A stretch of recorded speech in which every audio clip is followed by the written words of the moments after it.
It does seem like we're inching a little closer to normalcy in this pandemic. Federal health authorities are shifting to less restrictive guidance, and more states are following suit. Emma Jerome spoke with a global health expert and joined us live this morning with more on the reasoning behind the changes we're seeing now. Emma?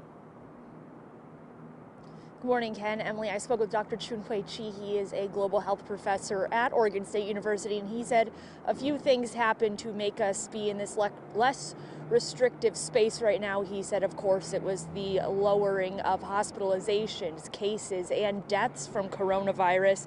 It was also Omicron having a lower mortality rate, and the combination of people who are vaccinated, have natural immunity, or both. He says last December, before Omicron, 40% of people approximately were infected by the coronavirus, and Omicron infected some 40% of Americans alone.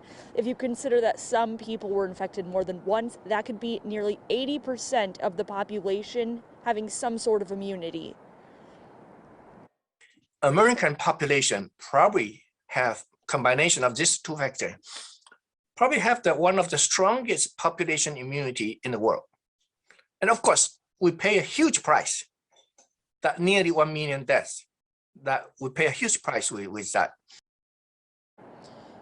Couple the amount of people who have been infected by coronavirus and 65% of Americans who have been inoculated with the vaccine. He says that proves or goes to show that there's a lot of people who have that strong immunity. He says that's likely what gave the CDC the confidence to lower these restrictions in the guidance that they have for people and businesses around the country.